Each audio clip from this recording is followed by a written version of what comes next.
तेरा वैभव सदा रहे माँ हम दिन चार रहे ना रहे। ఓ తల్లి నీ వైభవం ఎప్పుడు ప్రజ్వరిల్లాలి.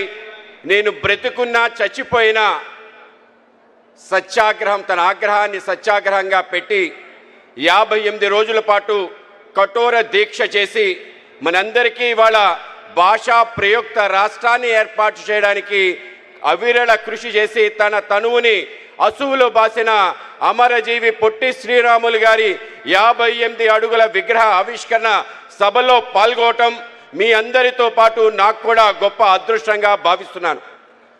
ఇటువంటి ఒక గొప్ప కార్యక్రమానికి నాంది పలికి ముందుకు తీసుకెళ్తున్న వ్యక్తి మన గౌరవ ముఖ్యమంత్రి వర్యులు శ్రీ చంద్రబాబు నాయుడు గారికి, అలాగే డిప్యూటీ ముఖ్యమంత్రి శ్రీ పవన్ కళ్యాణ్ గారికి, అలాగే ఈ కార్యం ఈ రకంగా అవ్వడానికి ముఖ్య కారణం నుండి రాకేష్ గారిని ఈ విధంగా ప్రోత్సహించి ముందుకు తీసుకెళ్లిన మన యొక్క ఐటీ శాఖ మంత్రివర్యులు శ్రీ నారా లోకేష్ గారికి, అలాగే పొట్టి శ్రీరాములు గారి యొక్క కుటుంబ సభ్యులు వాళ్ళు కూడా వేదిక మీద ఉన్నారు.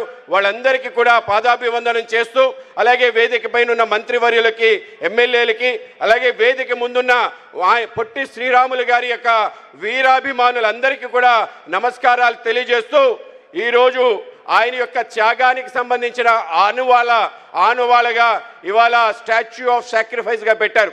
ఎక్కడ పెట్టారంటే ఒక త్యాగాల గడ్డ.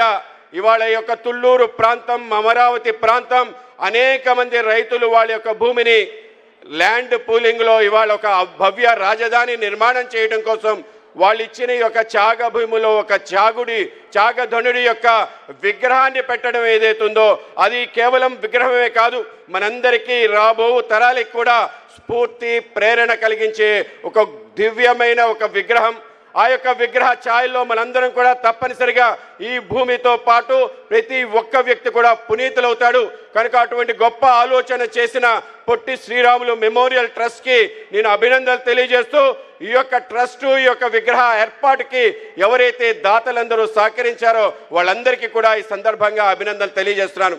ఆయన అమరుడైన క్షణం ఏదైతే డిసెంబర్ 15 ఉందో 1951 తప్పనిసరిగా మనందరం కూడా 52 మనం తప్పనిసరిగా గుర్తుంచుకోవాలి. ఆయన మామూలుగా మరణించలేదు. ఆయనకి ముందు సాధు సీతారాం అనే వ్యక్తి గుంటూరులో నిరాహార దీక్ష చేశాడు. నిరాహార దీక్ష చేసి ప్రత్యేక ఆంధ్ర కోసం పోరాటం చేయాలంటే ఆ రోజు రాజాజీ గారు వచ్చి ఆయనకి నిమ్మనీళ్ళు ఇచ్చి, నువ్వు ఆగు నేను ఇస్తాను, జవహర్లాల్ నెహ్రూ గారితో మాట్లాడాను, ఇంకేం కాదు అని చెప్పి భరోసా ఇచ్చి ఆ రోజు పక్కన తప్పిస్తే తర్వాత ఏమీ అతిగతి లేకుండా ఆంధ్రుల యొక్క ఆక్రోశానికి గురై ఎందుకు పనికిరారు ఆంధ్రులు ఆరంభసురులు మీరు ప్రారంభించారు గుంటూరులో, దాని తర్వాత ఏమీ లేదనే మాట వినిన రాజాజీ గారు, ఆ మాట వినిన పొట్టి శ్రీరాములు గారు ఆవేశం ఆపుకోలేక ఏమంటున్నావు ఆంధ్రుల గురించి, ఆంధ్రుల యొక్క పౌరుషం నీకు తెలుపుతానని చెప్పి ఇక్కడ మెడ్రాస్ మెయిల్లో ఎక్కి చెన్నపట్నం దిగి చింతా సాంబమూర్తి గారి ఇంటికి వెళ్ళి, బులుసు సాంబమూర్తి గారి ఇంటికి వెళ్ళి ఎవరికీ చెప్పకుండా ఆయన ఆమరణ నిరాహార దీక్ష చేస్తానని ప్రతినబూని ఆ రోజు ఆ విధంగా ప్రారంభించడానికి తనకి స్ఫూర్తి ప్రేరణ ఇచ్చిన వ్యక్తి మహాత్మా గాంధీ గారు. మహాత్మా గాంధీ గారి యొక్క స్ఫూర్తి, ఆయన ఆయుధం ఏదైతే ఉందో సత్యాగ్రహమే నా ఆయుధంగా పెట్టుకొని నేను ఆమరణం నా యొక్క చనిపోయేంత వరకు ఆంధ్ర రాష్ట్రాన్ని ఇవ్వకపోతే ఈ విధంగా మరణిస్తానని హెచ్చరిక ఇవ్వటం జరిగింది. దేశవ్యాప్తంగా ఉండే అనేక మంది ఎవరైతే సర్వోదయవాదులు ఉంటారో, మహాత్మా గాంధీ అనుయాయులు ఉంటారో, ఆంధ్ర ప్రాంతంలో ఉండే నాయకులందరూ ఆయనకి మద్దతుగా వస్తారని భావించారు. కానీ గమనించాలి, ఎవ్వరు కూడా రాలేదు. ఆయన బులుసు సాంబమూర్తి గారింట్లో 58 రోజుల పాటు కఠోర దీక్ష చేసి అసువుల బాసిన క్షణం ఏదైతుందో మనందరికీ కూడా తప్పనిసరిగా మన హృదయాలు గాయపరిచే విధంగా అత్యంత దీనహీన హైన్య పరిస్థితుల్లో ఆయన మరణించాడు. ఆయన శరీరం అంతా కూడా చీముతో నిండిపోయింది. శరీరంలో పురుగులు పట్టి చనిపోయిన యొక్క ఆ శవాన్ని చూసి చలించిపోయిన వ్యక్తులు గుంటూరు గుడివాడ వాసైన మన ఘంటసాల వెంకటేశ్వరరావు గారు ఫోన్ చేస్తే, అవును నిజమే నేను విన్నాను, ఒకసారి వచ్చి చూస్తానని, చూసిన తర్వాత ఈ శవాన్ని ఎలా తీసుకెళ్తారు అంటే ఒక రిక్షాలో వేసి తీసుకెళ్తానంటే తెలుగు వాళ్ళ కోసం అసూలు బాసిన వ్యక్తి యొక్క శవాన్ని ఏ విధంగా అంత దారుణంగా తీసుకెళ్తారు, ఈ చీము నెత్తురు లేని తెలుగు జాతి కోసం తప్పనిసరిగా హెచ్చరిక చేస్తానని ఘంటసాల వెంకటేశ్వరరావు గారు ఆ రోజు రేడియో మాధ్యంగా అద్భుత గళంతో ఆయన చేసిన ఏదైతే మన జాతికి హెచ్చరిక చేశాడో అందరినీ కూడా ఉసిగొలిపి ఏమిటి జాతి యొక్క లక్షణం ఈ విధంగా ఉంటారా, మన కోసం బలైపోయిన వ్యక్తి కోసం ఈ విధంగా ఉంటారా అని చెప్పి ఒక ఎడ్ల బండిలో ఆ యొక్క శవాన్ని పెట్టి తీసుకెళ్తున్న క్షణంలో మౌంట్ రోడ్లో తెలుగు వాళ్ళందరిలో కూడా ఒక చైతన్యం వచ్చి అందరూ కదిలి ఆ విధంగా ఆయన యొక్క శవ దహనం అయిన తర్వాత ఆ యొక్క దహనం యొక్క ఏదైతే ఆ ధూళుందో దేశవ్యాప్తంగా రాష్ట్ర వ్యాప్తంగా ప్రతి తెలుగువాడి హృదయానికి తట్టి రాష్ట్ర వ్యాప్తంగా అనేక రకాల పోరాటాలు జరిగాయి. ప్రతి ఊరి నుంచి బయలుదేరారు, శ్రీకాకుళం నుంచి చిత్తూరు వరకు ప్రతి తెలుగువాడు గళమెక్కి తన పౌరుషాన్ని చూపించే ప్రయత్నం చేశాడు. మన విజయవాడ నడిబొడ్డులో 7 అసువులు బాశారు. 7 పోలీస్ కాల్పుల్లో మరణించి జవహర్లాల్ నెహ్రూ ప్రత్యేక ఆంధ్ర రాష్ట్రాన్ని ప్రకటించాడు. కానీ గమనించాలి, పొట్టి శ్రీరాములు గారు ఆంధ్ర రాష్ట్రం కోసం చెన్నపట్న సహిత ఆంధ్ర కోసం పోరాటం చేశాడు. కానీ దురదృష్టం ఏంటంటే ఆ చెన్నపట్నం రాకుండా ఆంధ్ర ప్రాంతం రావటం జరిగింది. కర్నూలు కొంతకాలం తర్వాత ఆయన లక్ష్యం ఒక పెద్ద నగరం కావాలి కనుక హైదరాబాద్ సహితంగా ఏదైతే ఆ విశాలాంధ్రని ఏర్పాటు చేయటం ఏదైతుందో ఆ విశాలాంధ్ర నుంచి తర్వాత మన రాష్ట్రం విడిపోవటం అన్నీ కూడా పొట్టి శ్రీరాములు ఆత్మకి సరైన విధంగా గౌరవం కానీ ఆ విధంగా సాగనింపిన కార్యక్రమం జరగలేదనేది వాస్తవాన్ని మీ అందరికీ తెలియజేస్తున్నాను. ఇవాళ అనేక మంది అనుకోవచ్చు ఆయన యొక్క కళ చెన్నపట్నం సహిత ఆంధ్రప్రదేశ్, ఆ చెన్నపట్నం రాలేదు, కర్నూలు వచ్చింది, కర్నూలు పోయింది, తర్వాత హైదరాబాద్ వచ్చింది, హైదరాబాద్ పోయింది, అమరావతి వచ్చింది. ఇవాళ అమరావతి పైన కూడా చేస్తున్న అనేక రకాల కుట్రలు కార్యక్రమాలు మనందరం తెలుసుకున్నాం.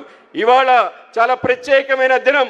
ఎందుకంటే అటువంటి కుట్రలు భగ్నం చేస్తూ ఏ వ్యక్తి ఏ యొక్క ఆలోచనతో ఒక మహా రాష్ట్రాన్ని ఏర్పాటు చేయాలని ఆలోచన చేశాడో ఆ ఆలోచనని ముందుకు తీసుకెళ్లే విధంగా ఆయన యొక్క ఏదైతే ఆత్మఘోష ఉందో ఆత్మఘోషకి శాంతి కలిగే విధంగా ఇవాళ 58 అడుగుల విగ్రహం అటువంటి స్ఫూర్తిని కలిగించే విధంగా ఉంది.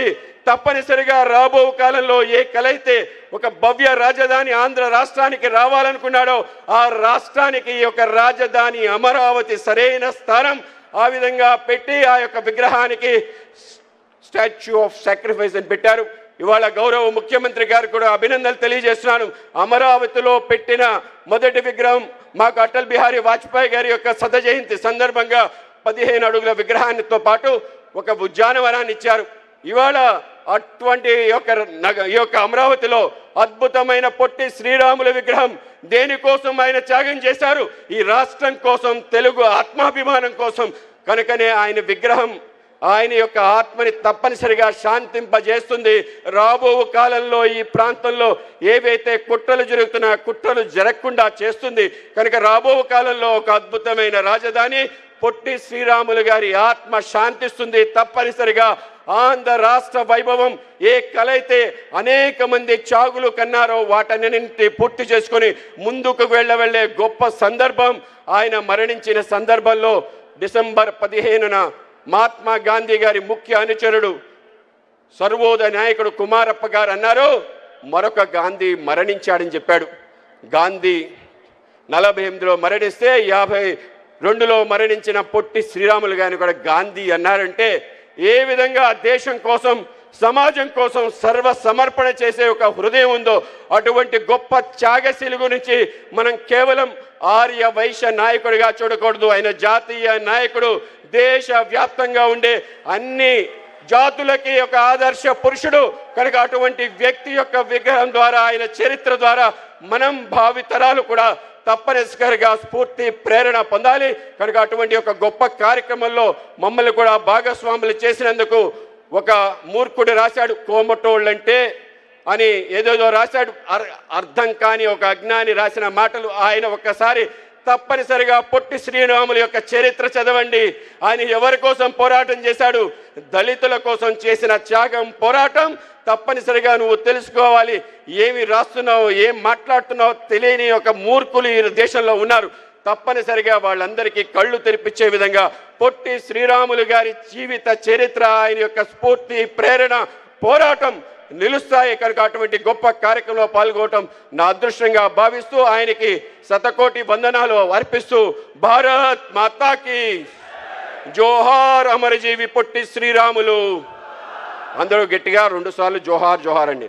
జోహార్ పొట్టి శ్రీరాములు గారు, జోహార్ అమరజీవి పొట్టి శ్రీరాములు గారు.